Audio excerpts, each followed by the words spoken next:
आप सबको प्रभु यीशु मसीह के मधुर नाम में नमस्कार। परमेश्वर पिता का धन्यवाद हो कि ऐसे समय में जबकि पूरे विश्व में कोरोना वायरस की महामारी फैली हुई है, हमारे देश में भी लोग इससे जूझ रहे हैं। ऐसे वक्त में सरकारी व्यवस्था के अनुसार हम लोग अपने अपने घरों में रहकर आराधना और स्तुति में शरीक होते हैं। मैं आप सबको धन्यवाद देता हूँ और परमेश्वर पिता को भी धन्यवाद देता हूँ कि परमेश्वर ने हमारे लिए ये अवसर निकाला है कि हम घरों में रहकर उसकी आराधना और स्तुति करते रहें। आज की रविवारी आराधना के लिए हम परमेश्वर के जीते वचनों में से उन वचनों को पढ़ लेंगे जो हमारे लिए लाभदायक है। ये जो वचन है ये आज के माहौल में, जबकि कोरोना वायरस के चलते लोग ज़्यादातर डरे सहमे से हैं, चिंतित हैं, परेशान हैं, और ऐसे समय में परमेश्वर के जीवते वचनों में ढाढ़स की बातें हैं जिनको आज हम देखेंगे और उपाय के बारे में जानेंगे कि इस महामारी से और बाकी और संकटों से कैसे हम बच सकते हैं। मैं नीति वचन के 3 अध्याय के कुछ पदों को पढ़ूंगा। इसमें इस प्रकार लिखा है, हे मेरे पुत्र, मेरी शिक्षा को न भूलना, अपने हृदय में मेरी आज्ञाओं को रखे रहना, क्योंकि ऐसा करने से तेरी आयु बढ़ेगी और तू अधिक कुशल से रहेगा। कृपा और सच्चाई तुझसे अलग ना होने पाए, वरन उनको अपने गले का हार बनाना और अपनी हृदय रूपी पट्टियां पर लिखना, तो तू परमेश्वर और मनुष्य दोनों का अनुग्रह पाएगा। तू अति बुद्धिमान होगा। तू अपनी समझ का सहारा न लेना, वरन संपूर्ण मन से यहोवा पर भरोसा रखना, उसी को स्मरण करके सब काम करना, तब वह तेरे लिए सीधा मार्ग निकालेगा। अपनी दृष्टि में बुद्धिमान न होना, यहोवा का भय मानना और बुराई से अलग रहना। ऐसा करने से तेरा शरीर भला चंगा और तेरी हड्डियां पुष्ट होंगी। परमेश्वर अपने जीवते वचनों के पढ़े जाने पर आशीष दे। परमेश्वर के जीवते वचनों को जब हम लोग पढ़ते हैं तो ढाढ़स के वचन हैं हर परिस्थितियों के लिए, चाहे परिस्थिति कैसी भी हो, किसी प्रकार की बीमारी हो और जीवन की अन्य अन्य समस्याएं हो। ऐसे समय में मनुष्य अपनी बल बुद्धि से, अपने प्रयास से बहुत कुछ करने का सोचता है, करता है, प्रयास करता है, और उसमें कितनी सफलता मिलती है वो हम सब जानते हैं। जब हम परमेश्वर के जीते वचनों को पढ़ते हैं तो उसमें बहुत सी बातें लिखी हुई हैं। यदि हम अपने आप को परमेश्वर के अधीन करें, परमेश्वर की शिक्षाओं का पालन करें, उनकी आज्ञाओं का पालन करें, तो बहुत सी बुराइयों से, बीमारियों से, समस्याओं से हम बचे रह सकते हैं। राजा सुलेमान ने परमेश्वर के जीवते वचनों को लिखा और कहा है, हे मेरे पुत्र, मेरी शिक्षा को न भूलना, अपने हृदय में मेरी आज्ञाओं को रखे रहना, क्योंकि ऐसा करने से तेरी आयु बढ़ेगी और तू अधिक कुशल से रहेगा। हम इन दिनों कुशलता चाहते हैं। हम चाहते हैं कि हमारे देश से कोरोना वायरस दूर हो जाए, हमारे देश में जो ये महामारी फैली हुई है वो बंद हो जाए, समाप्त हो जाए। आप सब अपने घरों में रहकर अपनी व्यक्तिगत प्रार्थनाओं में भी इस विषय को लेकर प्रार्थना कर रहे हैं। मैं आप सबको धन्यवाद देता हूँ, इसलिए कि आप सबकी प्रार्थना से हमारे देश में ये महामारी बहुत विकराल रूप धारण नहीं कर पाई है। ये बात सच है कि हमारे देश में ये समस्या बढ़ रही है और इतने विशाल देश में जितने लोग इससे संक्रमित हैं वो बहुत ज़्यादा नहीं है। परमेश्वर हमारी प्रार्थनाओं को सुनता है और कहता है कि हम यदि उसकी आज्ञाओं का पालन करें और उसके निर्देशों के अनुसार चलें तो हमारे देश को ज्यों का त्यों कर देगा, उसका वादा है। प्रभु की दृष्टि हमारे देश पर है, प्रभु की दृष्टि हमारे लोगों पर है, प्रभु की दृष्टि देश के सभी लोगों पर है। 7 और 8 पद में लिखा है, यहोवा का भय मानना और बुराई से अलग रहना, ऐसा करने से तेरा शरीर भला चंगा और तेरी हड्डियां पुष्ट रहेंगी। कोई दवाई की बात नहीं हो रही है, दवाइयां अपनी जगह ठीक हैं, लेकिन परमेश्वर का वचन कहता है यहोवा का भय मानना, परमेश्वर का आदर करना, परमेश्वर के महात्मा को समझना। परमेश्वर जो सर्वशक्तिमान परमेश्वर है, उसके पास हर समस्या का हल है, क्योंकि परमेश्वर के वचन में लिखा है जो मनुष्यों से नहीं हो सकता वो परमेश्वर से हो सकता है, क्योंकि परमेश्वर से सब कुछ हो सकता है। और इसलिए हम परमेश्वर से लगातार प्रार्थना में लगे हैं, निरंतर प्रभु की महिमा स्तुति में लगे हैं और प्रभु से निवेदन करते रहते हैं। और इसलिए आप सब भी इसके लिए धन्यवाद के पात्र हैं। प्रभु के जीवते वचनों में यदि हम देखें मत्ती 18 और उसके 3 पद को देखें तो इसमें इस प्रकार लिखा है, मैं तुझसे सच सच कहता हूं कि तुम जब तक ना फिरो और अपने बालकों के समान ना बनो तो तुम स्वर्ग के राज्य में प्रवेश नहीं करने पाओगे। परमेश्वर का भय मानना और परमेश्वर की ओर फिरना, ये परमेश्वर के प्रति अधीनता को दिखाता है। यदि हम परमेश्वर के प्रति अपनी अधीनता, उसकी अधीनता में रहें तो परमेश्वर हमारे लिए सीधा मार्ग निकालेगा। और इसलिए कि हमको उनकी ओर फिरना है, परमेश्वर की ओर फिरना है, और तब हम स्वर्ग राज्य में प्रवेश करने पाएंगे। इसलिए भी बहुत जरूरी है कि हम इन बातों को अपनी गवाही में रखें। परमेश्वर ने हम लोगों को इस देश में गवाह करके रखा हुआ है। इन बातों की गवाही हमको देना बहुत जरूरी है। प्रेरितों के काम 5वें अध्याय के 32 पद को देखें तो लिखा है, हम इन बातों के गवाह हैं, हम इन बातों के गवाह हैं, और वैसे ही पवित्र आत्मा भी जिसे परमेश्वर ने उन्हें दिया है जो उसकी आज्ञा मानते हैं। जो परमेश्वर की आज्ञा मानते हैं उनको परमेश्वर ने पवित्र आत्मा दिया हुआ है। और पवित्र आत्मा प्राप्त लोग एक अलग स्तर के लोग हैं जिनकी प्रार्थनाएं परमेश्वर सुनता है। और इसी प्रकार रोमियों की पत्री और उसके 6वें अध्याय के 13 पद को देखें तो लिखा है, अपने आप को परमेश्वर को सौंपो, अपने आप को परमेश्वर को सौंपो, तब तुम पर पाप की प्रभुता न होगी, क्योंकि तुम व्यवस्था के अधीन नहीं वरन अनुग्रह के अधीन हो। अनुग्रह, परमेश्वर का जो अनुग्रह है हमारे लिए बहुत महत्वपूर्ण है। यदि हम अपने आप को परमेश्वर को सौंप देंगे तो हमारी चिंता परमेश्वर करेगा, परमेश्वर करेगा। वचन में लिखा है, सारी चिंता मुझ पर डाल दो, मुझे तुम्हारा ध्यान है। आज का मनुष्य बहुत चिंतित है, डरा सहमा सा है, व्याकुल है, हर क्षण अपनी सुरक्षा को लेकर परेशान है। ऐसे समय में मनुष्य कर भी क्या सकता है? उसके वश में सब कुछ तो नहीं है, कोशिश जरूर वो करता है, कोशिशों में सफलता मिलती है, लेकिन परमेश्वर हमारे लिए सब कुछ कर सकता है। और इसलिए यदि हम परमेश्वर को अपने जीवन में पहला स्थान देकर उसी से निवेदन करें, प्रार्थना करें, तो परमेश्वर हमारे लिए उत्तम मार्ग निकालेगा।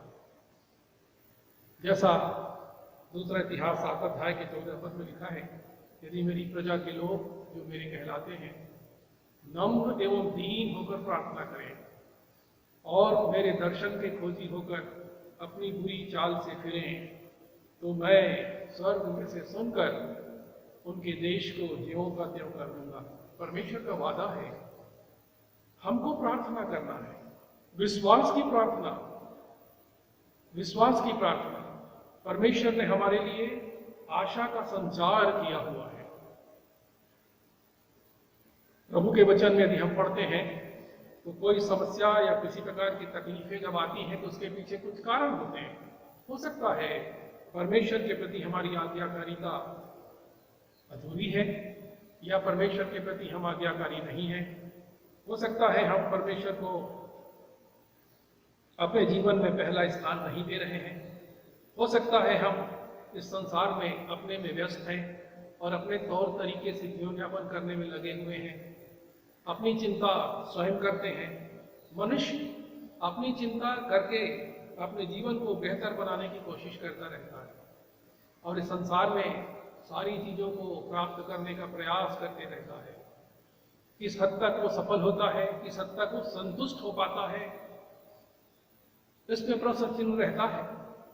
क्या उसको सारी सुख और सुविधाएं, जीवन में खुशियां मिल गई या नहीं मिली? लेकिन परमेश्वर के हाथों में आशीषें हैं, परमेश्वर के पास अनुग्रह है, हमारे लिए है। और इसलिए परमेश्वर के जीवते वचनों में बार बार इस बात को दोहराया गया है कि हम अपने आप को परमेश्वर के अधीन कर दें। ये ऐसा परमेश्वर है जो सब कुछ जानता है, जिसने सृष्टि को बनाया, जिसने मनुष्यों को अपने स्वरूप और समानता में बनाया, मनुष्यों को अपने स्वरूप और समानता में बनाकर आशीष दी। मनुष्यों के जीवन का स्वामी वही है, मनुष्यों के जीवन का संचालन करने वाला वही है। और इसलिए मनुष्य को चाहिए कि वो परमेश्वर को अपने जीवन में पहला स्थान देवे, उसका भय माने, उसकी आज्ञा का पालन करे, उसकी ओर फिरे और अपने आप को परमेश्वर को सौंपे। रोमियों की पुस्तक 12वें अध्याय के पहले पद में लिखा है, इसलिए हे भाइयों, मैं तुम्हें परमेश्वर की दया स्मरण दिलाकर विनती करता हूं कि अपने शरीरों को जीवित, पवित्र और परमेश्वर को भावता हुआ बलिदान करके चढ़ाओ। यही तुम्हारी आत्मिक सेवा है। यदि इस सेवा में यदि हम आगे हैं तो निश्चय ही हम तक परेशानियां नहीं आएंगी, हम तमाम मुसीबतों से बचे रहेंगे। और दूसरे पद में लिखा है, और इस संसार के सदृश न बनो, परंतु तुम्हारी बुद्धि के नए हो जाने से तुम्हारा चाल चलन भी बदलता जाए, जिससे तुम परमेश्वर की भली, भावती और सिद्ध इच्छा अनुभव से मालूम करते रहो। परमेश्वर की इच्छा को मालूम करना बहुत जरूरी है, परमेश्वर की इच्छा के अनुसार चलना बहुत जरूरी है। और जब हम परमेश्वर की इच्छा के अनुसार चलते हैं और परमेश्वर की इच्छा में बने रहते हैं तो हम आनंदित रहते हैं, खुश रहते हैं, परेशानी में नहीं पड़ते और परमेश्वर हमारी चिंता करता है। और इसलिए पहला यूहन्ना 2 अध्याय के 17 पद में इसलिए लिखा है, संसार और उसकी अभिलाषाएं दोनों मिटती जाती हैं, और जो परमेश्वर की इच्छा पर चलता है वो सर्वदा बना रहेगा। संसार और उसकी अभिलाषाएं दोनों मिटती जाती हैं, पर जो परमेश्वर की इच्छा पर चलता है वह सर्वदा बना रहेगा। आज अस्तित्व की चिंता है, हम कैसे बचें, कैसे बने रहें। इसमें दो दृष्टिकोण हैं, सांसारिक दृष्टि से और आत्मिक दृष्टि से। सांसारिक दृष्टि से हम लोग प्राय सोचते हैं, ज्यादातर लोग सांसारिक आनंद और खुशी और इसी जीवन की चिंता करते रहते हैं और इसी जीवन के लिए वो प्रयत्न भी करते रहते हैं। लेकिन परमेश्वर के जब जीवते वचनों को हम पढ़ते हैं तो उसमें जीवन और अनंत जीवन दोनों की चर्चा की गई। यहां लिखा है, संसार और उसकी अभिलाषाएं दोनों मिटती जाती हैं। संसार स्थायी नहीं है और अभिलाषाएं भी स्थायी नहीं है, ये सब मिटती जाती है और लोग अपनी अभिलाषाओं को पूरा करने में लगे रहते हैं। एक जरूरत को पूरा करते हैं, दूसरी आवश्यकता सामने आती है, उसको पूरा करते हैं, तीसरी आवश्यकता सामने आ जाती है। व्यक्ति की लालसाएं खत्म नहीं होती और उनको पूरा करते करते व्यक्ति थक सा जाता है और उसके जीवन की संध्या भी आ जाती है। इसीलिए लिखा है, संसार और उसकी अभिलाषाएं दोनों मिटती जाती हैं, पर जो परमेश्वर की इच्छा पर चलता है वो सर्वदा बना रहेगा। परमेश्वर की इच्छा पर चलने वाले व्यक्ति इस संसार में अपनी उम्र तक बना ही रहेगा और यहाँ से कूच करने के बाद अनंत जीवन के लिए भी वो चिन्हित करेगा, चिन्हित होगा। यूहन्ना 14 में प्रभु यीशु मसीह ने बहुत स्पष्ट कहा, मैं तुम्हारे लिए जगह तैयार करने जाता हूँ और जब जगह तैयार हो जाए तो आकर तुम्हें अपने साथ ले जाऊंगा, ताकि जहां मैं रहूं वहां तुम भी रहो। एक अलग संसार की बात है, स्वर्ग राज्य की बात है। हमारा प्रभु हमें स्वर्ग राज्य का नागरिक बनाता है। जितने लोग उस पर विश्वास करते हैं, प्रभु ने उन पर छाप लगाई है, छाप लगाई। यूहन्ना 3:16 में से लिखा है, परमेश्वर ने जगत से ऐसा प्रेम रखा कि उसने अपना इकलौता बेटा दे दिया, ताकि जो कोई उस पर विश्वास करे वो नाश न हो परंतु अनंत जीवन पाए। ये आशा के वचन है, ढाढ़स के वचन है, धन्य आशा है ये। याकूब 4 और 7वें पद में इस प्रकार लिखा है, इसलिए परमेश्वर के अधीन हो जाओ और शैतान का सामना करो तो वह तुम्हारे पास से भाग जाएगा। परमेश्वर की अधीनता के लिए ये बात भी जरूरी है कि शैतान जो संसार के ऐसा शख्स है जो लोगों को परमेश्वर के प्रेम से अलग करने में लगा रहता है, पाप और बुराई की वो लोगों को ले जाना चाहता है। ऐसा काम शैतान का है और इसलिए यदि हम परमेश्वर के अधीन हो जाते हैं तो शैतान का सामना भी कर सकते हैं, और जब परमेश्वर के हम अधीन हो जाएंगे तो वह हमारे पास से भाग निकलेगा। याकूब 4 अध्याय के 7वें पद में परमेश्वर का वचन इस प्रकार कहता है, परमेश्वर का वचन हमारे लिए लाभदायक है, हमारे लिए आशीष लेके आता है। और परमेश्वर का वचन यदि हम ग्रहण कर लेते हैं, और जितने लोगों ने प्रभु यीशु मसीह को अपना स्वामी माना है, जितने लोगों ने परमेश्वर की अधीनता स्वीकार की है, उनके लिए चिंता की कोई बात नहीं है। उनके लिए परमेश्वर मार्ग निकालता है। और इसीलिए फिर से मैं नीति वचन के उन पदों को पढ़ूंगा।